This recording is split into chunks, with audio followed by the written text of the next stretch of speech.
¿Qué está pasando? ¿Por qué de repente España, que es un país que en todos los rankings de la Unión Europea ha sido siempre el más europeísta, o de los más europeístas, que asimilaba a Europa con la democracia, con el bienestar, con la libertad, con la prosperidad económica, a asimilar a Europa con los recortes, con la austeridad y con la crisis, ¿no? Todo esto se resume en un problema en la construcción europea. Hemos hecho una Europa donde hemos corrido mucho para hacer la unión monetaria y la unión económica, y muy poquito para hacer la unión política y para completar la unión económica, para que esa unión económica no fuese una manta que te tapa la cabeza o los pies, y no las dos cosas a la vez. Hay un debate interesantísimo en los politólogos cuando hablan de la crisis de la democracia, y dicen que tiene que ver con dos cosas. Primero, con la sensación de que en el Parlamento, lo que ellos votan directamente, no tienen la decisión sobre lo que al final no tienen la llave para arreglar sus problemas. Esa sensación de que da igual lo que se vote, porque cuando llega un recorte, llega por encima de la cabeza de su Parlamento, llega por encima de su ámbito de decisión, y de repente esa Constitución, que en teoría no se podía modificar y que era imposible de tocar, en un verano, en una semana, en un mes, sin elecciones, sin debate político, se cambia porque lo pide Europa, y a toda velocidad, esa Constitución que en teoría era intocable.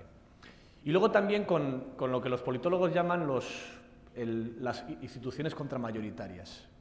El más básico es el Tribunal Constitucional, por ejemplo. Esta idea de que aunque tú desde el Parlamento apruebes una ley, puede haber una institución contramayoritaria, elegida por un mecanismo distinto, político, pero no directo, que pueda decidir, pues mira, esto no cumple con las normas de este Estado y no puede pasar, ¿no? Pero claro, eso que parecía una buena idea se ha llevado a un extremo en el cual las instituciones contramayoritarias tienen más poder que los propios partidos y que los propios parlamentos. La más importante en Europa es el Banco Central Europeo. Es el Banco Central Europeo quien decide las herramientas más importantes de la política económica. La política económica en una unión monetaria como la que tenemos ahora, donde no tienes control sobre la moneda, donde no tienes control sobre los impuestos. Bueno, tienes muy poquito, puedes decir que cobras o no cobras, pero al final te tiene que salir una cuenta y te la tiene que aprobar Europa, un Parlamento, te la tiene que aprobar la Comisión Europea, esos presupuestos.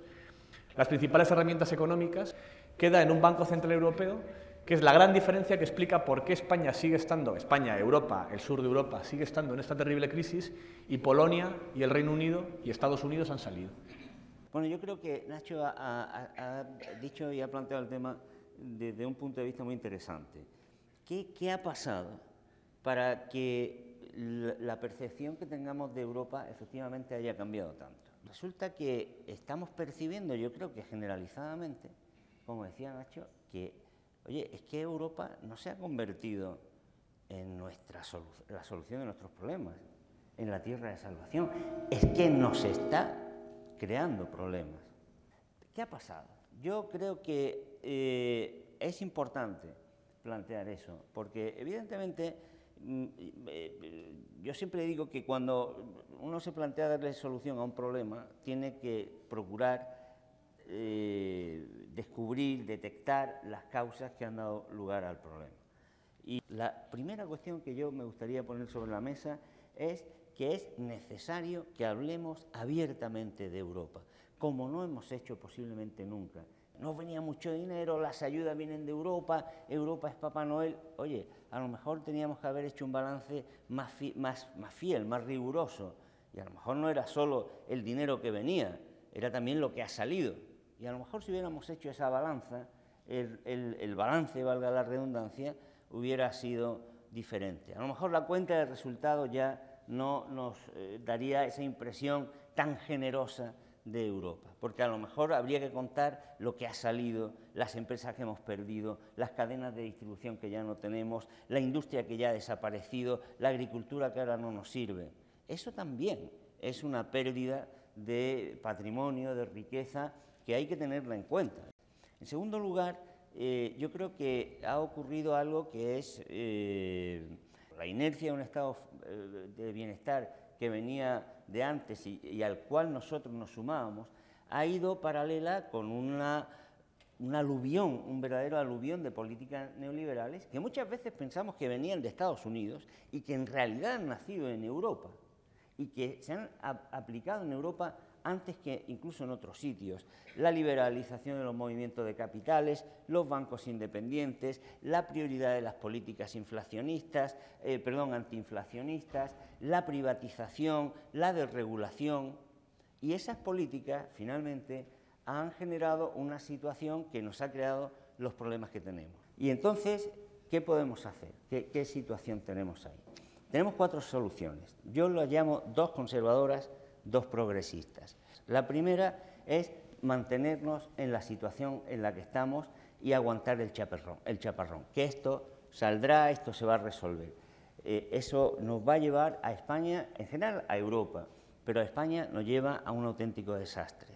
La segunda salida conservadora es la que se podría definir el default, denuncia de la deuda, devaluación y salida del euro, ¿no? Es conservadora y creo que muy empobrecedora, porque no es fácil que una nación salga del euro así por las buenas y pueda hacer frente a la ventolera que le vendría en los mercados internacionales, etcétera, etcétera. Una tercera solución progresista es salir del euro estando en condiciones de llevar a cabo políticas de casi socialización, de control de capitales, de movimientos financieros, de la banca, de nacionalización de industrias, de cambio radical en el modelo productivo, que me pregunto si sería política o socialmente viable. Y la cuarta solución, la segunda progresista, pues es tratar de que Europa sea diferente. Pero en cualquier caso, lo que yo sí creo es que hay que plantearse esta situación. La inercia es peligrosísima para España y no nos puede llevar nada más que a muchos disgustos y a vivir en una Europa que se va a empobrecer extraordinariamente si no cambia de rumbo con rapidez y, me atrevería a decir, en el mejor de los sentidos, con radicalidad. No, estoy bastante de acuerdo con tu análisis. Aparte, yo he hecho las dos progresistas nada más, que era ver cómo se podría plantear una salida del euro y ver también cómo es posible modificar la actual dinámica para que sea distinta. Yo sigo diciendo, para mí la ideal sería intentar hacer otra Europa, pero no solamente porque solucionaríamos el problema económico, sino también el político. Has dicho 2 cosas que yo creo que son importantes, muchas cosas que son importantes, pero 2 cosas que quería apuntar. Cuando hablas del problema de la inflación, el único mandato del Banco Central Europeo es vigilar la inflación, es evitar que la inflación, además lo tienen casi hasta tasado en qué porcentaje, no pase por encima del 2%. ¿no? Claro, la inflación, cuando lo planteas, ¿qué es la inflación? Pues la primera respuesta es de rechazo. La inflación en principio parece que es mala. Pero en una crisis de deuda, que es en la que estamos ahora mismo, donde se debe muchísimo dinero, históricamente ha habido 3 salidas posibles. Inflación, una guerra o un impago. Y descontada la guerra, que vamos a considerar que eso no parece que sea la mejor opción para salir de la actual crisis de deuda, nos queda la inflación y el impago, ¿no? Claro, si el modelo de Banco Central Europeo que tenemos solo se preocupa de la inflación, en estos últimos años hemos llegado a extremos que con la economía paralizada en toda Europa, el Banco Central Europeo subía los tipos porque existía cierto riesgo a que se fuese la inflación al 1,5, que luego ni siquiera pasó, acuérdate aquella famosa decisión de Draghi, ¿no? Y lleva a una situación en la cual tienes a un enfermo que está desangrándose y llega el médico y le dice, no, pero usted primero deje de fumar y después haga algo más de deporte y después a ver si le ponemos un poquito de vitaminas, bueno, ya le pondremos una transfusión, pero cuando hayamos solucionado todos estos problemas, ¿no?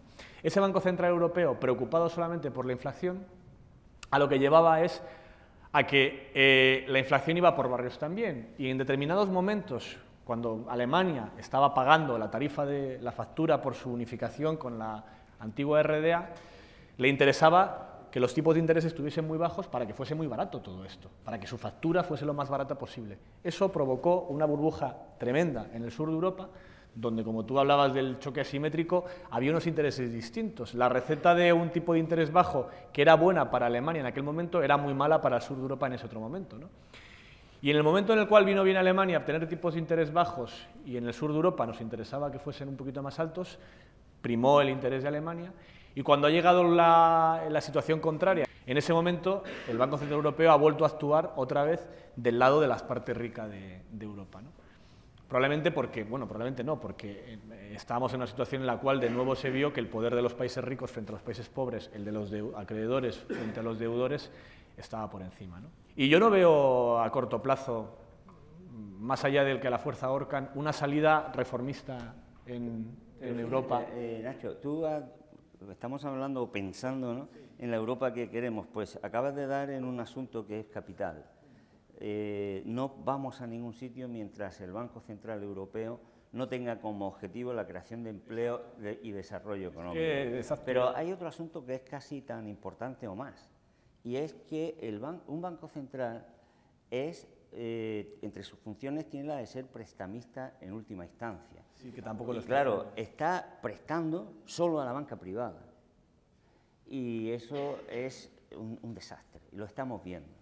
Que en Europa se permita a los bancos endeudarse un 3000% por el apalancamiento y a los gobiernos solo el 60%. Y que para endeudarse el 3000% la banca privada tenga un banco central completamente a su disposición y que los gobiernos, para hacer frente a una situación de extraordinaria como es una crisis que han provocado los bancos, tengan que acudir a los mercados privados. Eso es no ya solamente antieconómico, es inmoral. Lo que se llama el gasto primario, que es el gasto de los gobiernos menos los intereses de la deuda, ha sido positivo prácticamente durante todos los años, en la eurozona desde el año 90 y tantos. Por lo tanto, no es el gasto en sanidad, en educación, en pensiones, lo que hace que haya deuda, sino los intereses de la deuda. ¿Por qué? Pues porque los gobiernos, para financiarse, tienen que pagar unos intereses a la banca que son desorbitados. En la locura de la regulación del Banco Central Europeo, el Banco Central Europeo no puede prestar a los países, pero sí que puede coger un bono del Estado que ha dado un país a un banco y cogerlo como aval. De tal manera que uno de los grandes negocios de los últimos años de la banca privada ha consistido en prestar dinero a los países al 5%, o al 4%, o al 6%, o a lo que fuese. Ya me dirás tú qué riesgo tiene para la banca privada prestar dinero a un país que está dentro del euro, protegido en teoría por ese mismo Banco Central, cobrar un 3%, un 4%, un 5% por la mediación entre el dinero que cojo con mi mano izquierda y el que entrego con mi mano derecha. Pues ya tenemos una segunda idea muy importante sobre la Europa que queremos. Es necesario un Banco Central Europeo al servicio del gobierno, del bienestar y el desarrollo de los pueblos. Hay que recordar que esto que pedimos no es de Cuba, esto lo Estados Unidos. No es una cosa marciana, vamos. Y luego hay un tercer elemento, que en realidad el Banco Central Europeo, como cualquier otro banco central, puede operar sobre el 3% del dinero que circula en la economía, porque el 97% del dinero lo crea la banca privada. Cada vez que la banca privada da un crédito, crea dinero, y lo crea de la nada, porque nadie ha visto a un billete parir otro billete, y la banca privada no da, como la gente cree, el dinero de los depósitos, sino que da el crédito y entonces nacen los depósitos. ¿Qué ocurre? Pues que eso es una máquina infernal de creación de deuda y de creación de irresponsabilidad, de creación de burbujas, y eso hay que controlarlo. Por lo tanto, es importantísimo que en la Unión Europea nos planteemos también que hay que controlar la creación de dinero. Y claro, es que no es posible construir un espacio de convivencia, un espacio de bienestar, cuando una parte, que es la parte más rica de la población, la parte más poderosa, prácticamente no paga impuestos.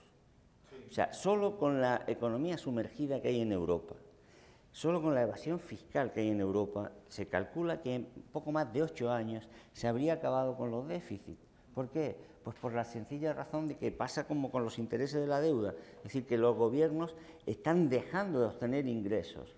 Eso no puede ser.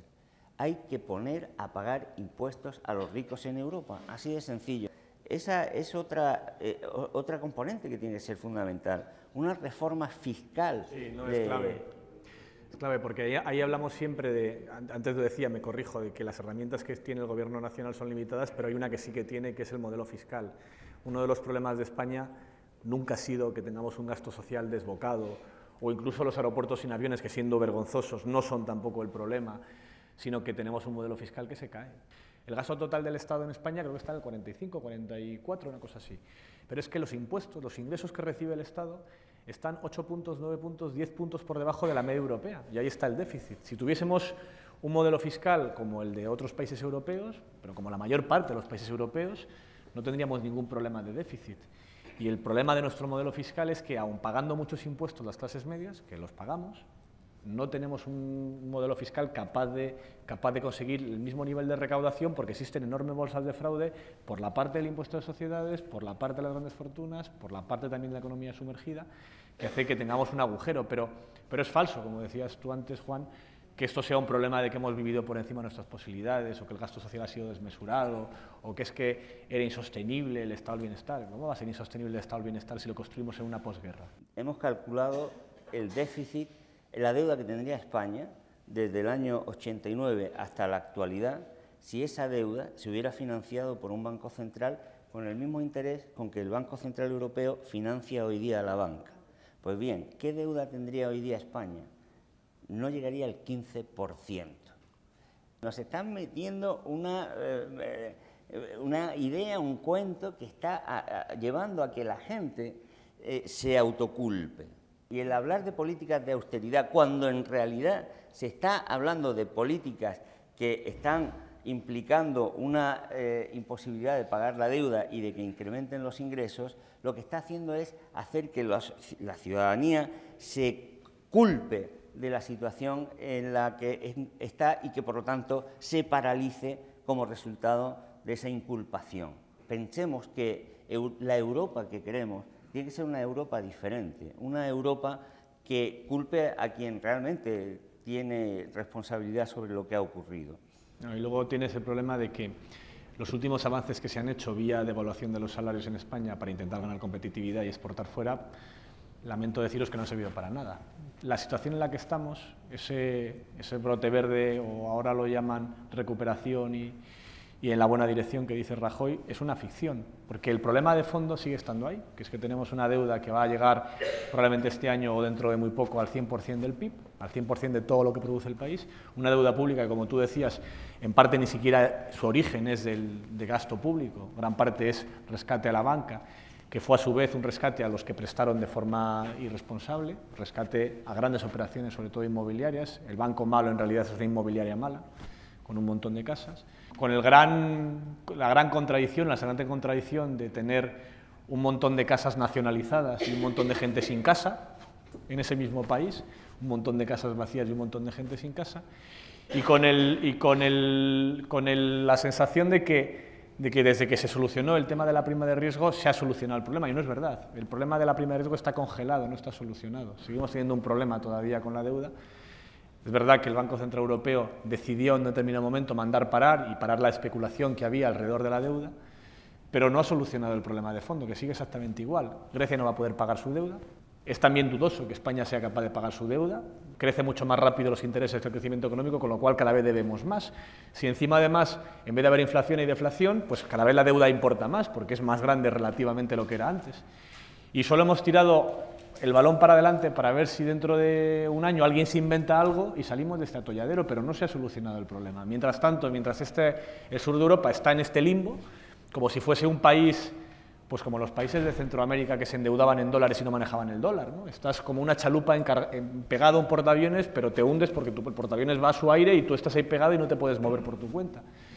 Y en esas circunstancias no existe mucha más. Alemania, mientras tanto, en esta situación tan dura para el sur de Europa, está creciendo y generando riqueza y ganando competitividad para sus empresas y financiando determinados beneficios, y el sur de Europa no tiene una salida. Y la duda es, volviendo a lo que planteabas al arranque, de salir del euro con todo lo que eso conlleva, que es dificilísimo, y someterse al vaivén de los mercados, o reformar Europa, ¿cómo podemos reformar Europa? Yo creo que lo que Europa necesita, lo que queremos de Europa es esto, es que la gente tenga trabajo, es que la gente tenga ingresos, es que la gente tenga servicios públicos, es que la gente pueda desarrollarse y ser feliz. Y eso no puede lograrse, como hemos dicho antes, si nuestras instituciones no apuntan a crear trabajo, si no apuntan a generar igualdad, si no apuntan a respetar la naturaleza. Sabemos lo que hay que hacer para que eso sea de otra manera, entre otras cosas porque muchas de esas alternativas las hemos vivido durante algunos años. Entonces, ¿qué ocurre? Que esas políticas de desigualdad, esa política de concentración de la riqueza es lo que está desmantelando la democracia. Y eso es lo que hace que los pueblos no puedan lograr que se haga aquello que desean. Como demuestran las encuestas, cuando se le pregunta a la gente, pues más del 70% reclama, prefiere políticas distintas a las que se están realizando. ¿Cuál es la aspiración? La aspiración no puede ser otra que convertir a Europa en una auténtica democracia supranacional. Lo que ocurre, la desgracia de Europa, como he dicho al principio, es que Europa no es una democracia. No podemos construir bienestar, no podemos construir progreso con una Europa que en realidad sea una dictadura. Estoy de acuerdo contigo en que sin la igualdad no hay libertad tampoco. En una economía tremendamente desigual, al final no solamente se quiebra la igualdad, sino se quiebra la libertad. A mí me parece que esta manera que ha tenido el Gobierno de poner el freno de mano a las europeas, primero no designando candidato para que así no haya campaña, y después dejando al candidato de ministro para que tampoco haya campaña, y a ser posible para que no se pueda votar al final, como tú decías, con el tema de los recortes de las mesas electorales, que lo vamos a mirar en el diario.es, pues es verdaderamente preocupante, porque para lo que tendría que servir esta campaña es para hablar de estas cosas, para plantearse de verdad qué tipo de Europa tenemos y cuáles son los problemas que existen en esta Europa, que tienen muy poco que ver con la insostenibilidad del estado del bienestar y mucho con los modelos económicos, con los modelos de moneda única, con el modelo de mutualización de la deuda que deberíamos tener si de verdad queremos construir una Europa que sea algo más que un sitio donde puedes ir sin cambiar de moneda, pagando lo mismo en todos los cafés o las gasolineras que te vayas encontrando.